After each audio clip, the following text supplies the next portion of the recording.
Princess Anne and Prince William are two of the most influential members of the royal family.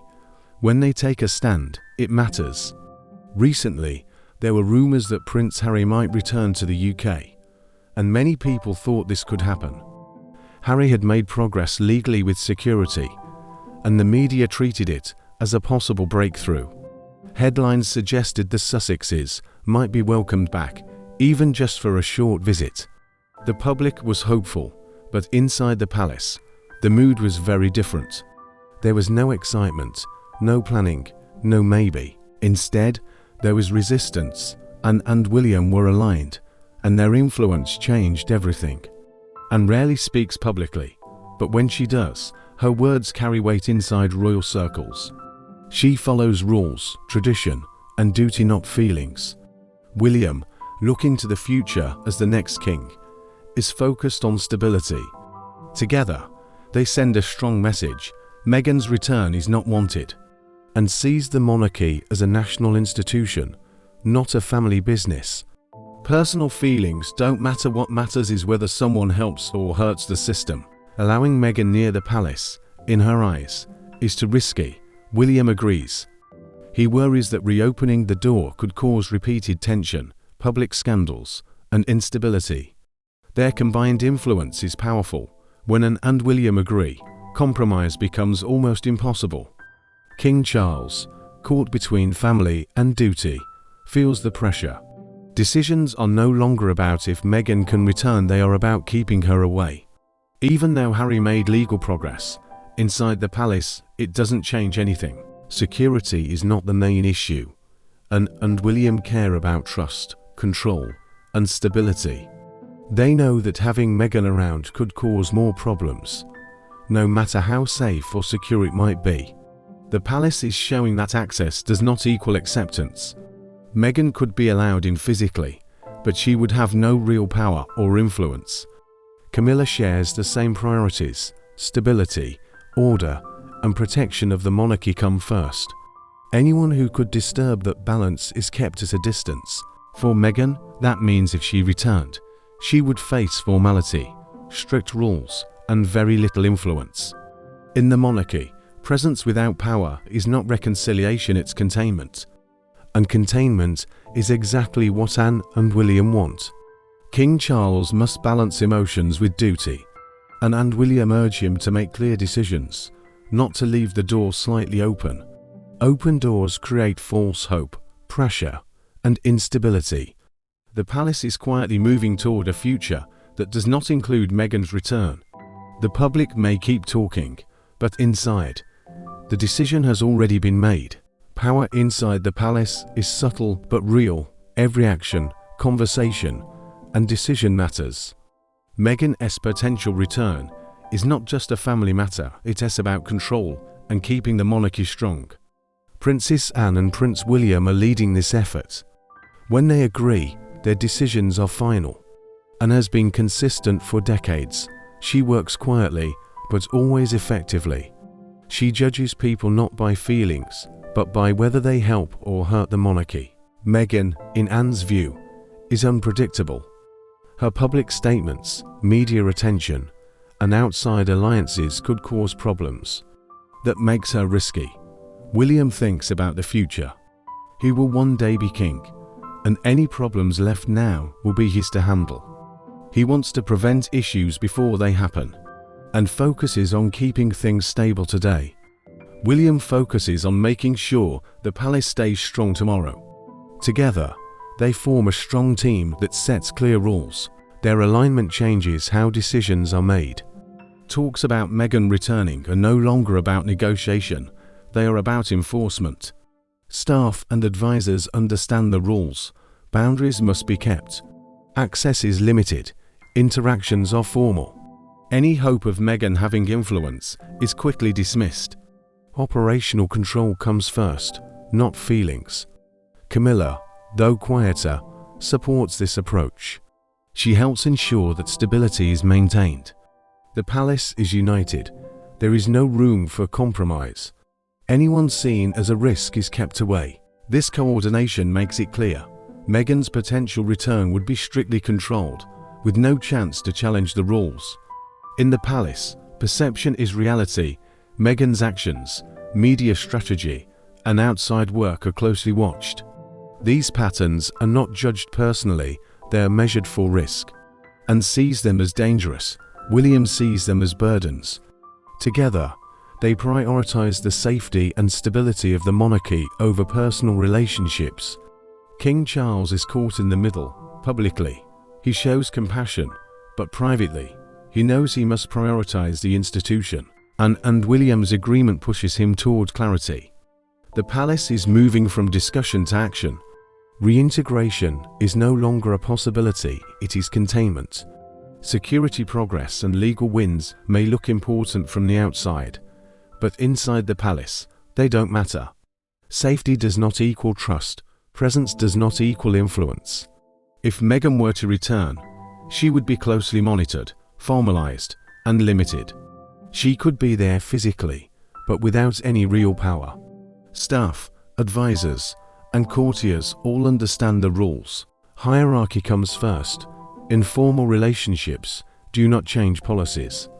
The palace operates like a disciplined organization, making sure stability and authority are maintained. Public speculation does not change internal decisions. For Meghan, this reality is clear.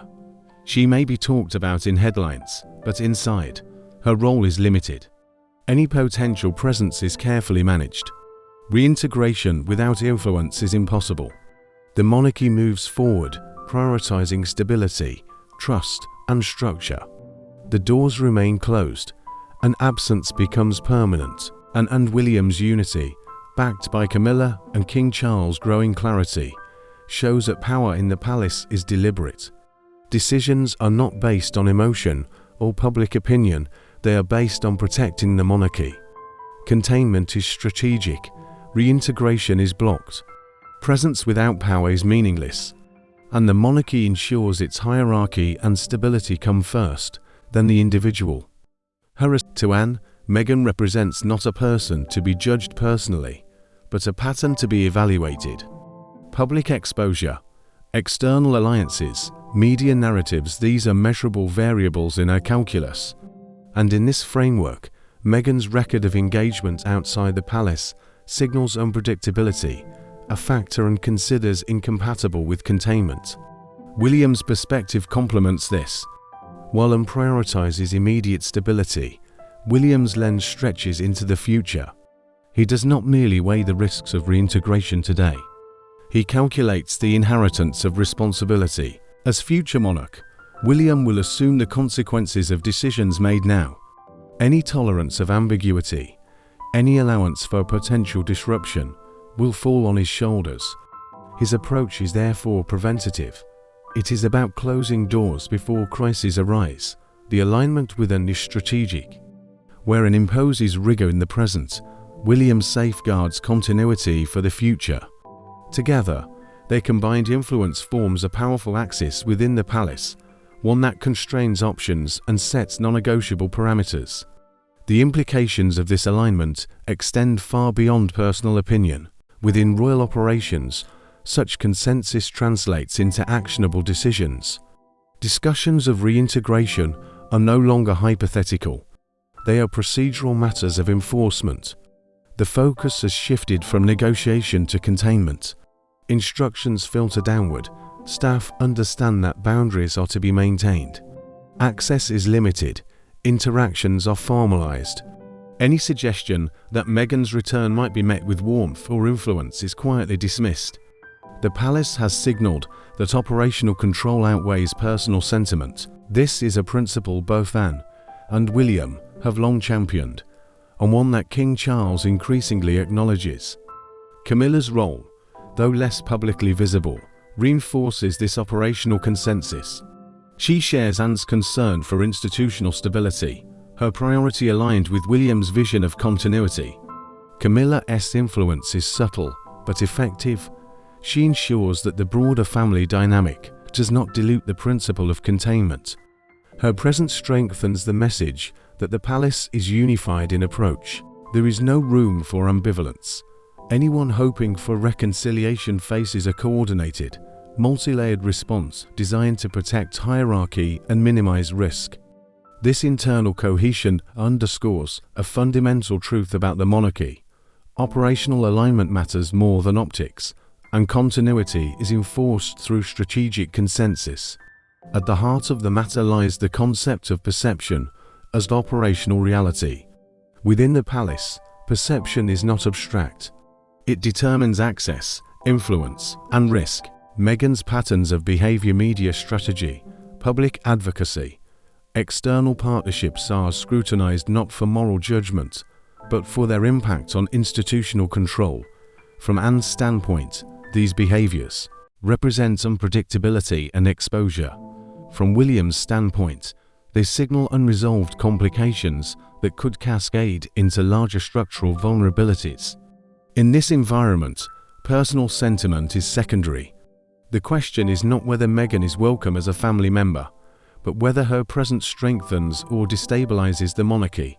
The answer, in the assessment of Anne and William, is unequivocal: destabilizing. King Charles, while often portrayed publicly as the emotional heart of the family, operates under a different set of imperatives behind closed doors. He must balance compassion with institutional necessity. Anne and William's alignment exerts pressure that leaves little room for compromise. The king faces a constrained decision space where any leniency could be interpreted as precedent, weakening authority and inviting future challenges. The tension is emblematic of a monarchy navigating between public expectation and internal stability. Charles' private direction increasingly favors decisiveness over dialogue, signaling a shift from potential reconciliation to structured containment. In practice, this means that discussions about Meghan's reintegration have moved beyond theoretical debate into the realm of policy enforcement. Public perception often misinterprets the significance of security progress or legal victories as gateways to acceptance. In reality, the palace distinguishes sharply between clearance and trust. Security arrangements do not equate to institutional confidence. Logistical assurances may mitigate immediate risk, but cannot alter the underlying dynamics of influence, narrative control, or operational cohesion. Anne and William's position is clear: presence without power is meaningless. A formal return, absent control, does not constitute reconciliation, it constitutes containment. This distinction is pivotal. Meghan may achieve public milestones, but internal acceptance is contingent upon a broader calculus of stability, not procedural clearance. This strategic environment has consequences for the broader family structure. Staff, courtiers, and advisors recognize the signals from Anne and William. Boundaries are to be maintained, access is controlled, and precedent is non-negotiable. The operational culture reinforces the principle that hierarchy is paramount. Informal relationships cannot override institutional priorities.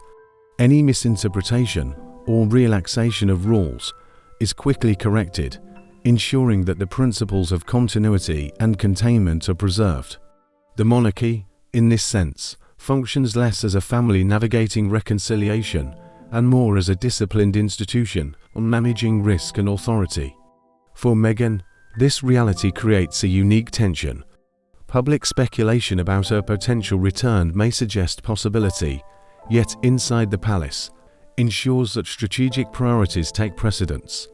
The institution advances according to principles of stability, trust, and hierarchy, rather than sentiment or expectation. Meghan's potential presence, regardless of timing or circumstance, is carefully circumscribed by these principles. The outcome is not dramatic, but it is deliberate. The doors to reintegration remain firmly closed, and absence is preserved as a mechanism of control. The palace is revealed as a living institution of influence, authority, and structural foresight. Anne and William operate as the dual engines of containment and continuity, guiding decisions that extend beyond the personal and into the operational. Security and legal progress matter little when measured against institutional trust. Public perception is secondary to the internal calculus of hierarchy. And King Charles, while balancing compassion is increasingly guided toward decisive clarity. Within this ecosystem, presence without influence is meaningless, reintegration without containment is impossible, and the monarchy, in its quiet but deliberate manner, ensures that the patterns of power, authority, and stability remain unbroken. Inside the palace, rules are more important than feelings. Every royal knows this, and everyone who works there follows them carefully. For Princess Anne and Prince William, the rules are about protecting the monarchy, not making friends. They don't make decisions lightly, and they don't ignore the consequences. Anne believes that the monarchy's survival depends on discipline and consistency. She doesn't act on emotion. She looks at how a person's actions could create problems for the institution. Meghan, in her view, has caused enough disruption in the past. Allowing her back could create new problems. William agrees. As future king, he knows that any mistakes or instability now will become his responsibility later. Because of their influence, the rules are enforced strictly. Staff know that there can be no exceptions. Access is limited, interactions are formal, and every move is carefully monitored. Meghan might be physically allowed into the palace, but she would have no real power or influence. This is a key principle. Presence does not mean acceptance. The palace also distinguishes between safety and trust. Security arrangements do not guarantee control or stability. You can protect someone physically, but that does not mean they are trusted. Anne and William are focused on trust and predictability. They want to prevent risks, not just solve immediate problems. King Charles understands this. He often tries to balance compassion with duty, but Anne and William make it clear that stability comes first. They push him to make firm decisions quietly. The message is clear. The door is closed. Any hope of reconciliation is symbolic, not real. Meghan would encounter rules, formality, and limits, not warmth or influence. The palace operates like a disciplined organization. Hierarchy matters, rules matter, tradition matters. Personal relationships do not change these priorities. Even small exceptions could create precedents that weaken the system. For Anne and William, the monarchy comes before all else. And with their alignment, the rules are enforced strictly. Reintegration is not on the palace's agenda. For Anne and William, this is not about personal feelings, it is about control. Meghan's past actions, public statements, and media attention make her unpredictable. She represents a risk that the palace is not willing to take. Camilla supports this view. She may act quietly, but her priorities match Anne's: stability and order. When Anne, William, and Camilla agree, it becomes almost impossible for anyone else to change the decision. King Charles is aware of this. He understands that leaving the door open, even slightly, could cause problems in the future. Even if Meghan were to return legally or with security cleared, it would not change the situation. Physical access does not equal influence. She would be contained, limited, and formalized. The palace ensures that she cannot disrupt internal structures or the chain of command. Public opinion is ignored inside the palace. Headlines, social media, and speculation do not determine policy. Anne and William's alignment ensures that operational control matters more than public curiosity. Their goal is clear: maintain hierarchy, prevent risk, and enforce rules. For Meghan, this means her potential return would be symbolic at best. She could be present, but she would have no power. She would face strict boundaries and formal interactions. The palace is making it clear: stability comes before reconciliation, and containment comes before emotion. King Charles is often portrayed as the emotional center, but even he must prioritize the monarchy's structure. Anne and William's unity pushes him toward clear decisions. The door remains closed, the rules are firm, and absence becomes the standard. Presence without influence is meaningless. It is obvious. The palace is organized, strategic, and deliberate. Decisions are made to protect the monarchy, not to please the public or reconcile family tensions.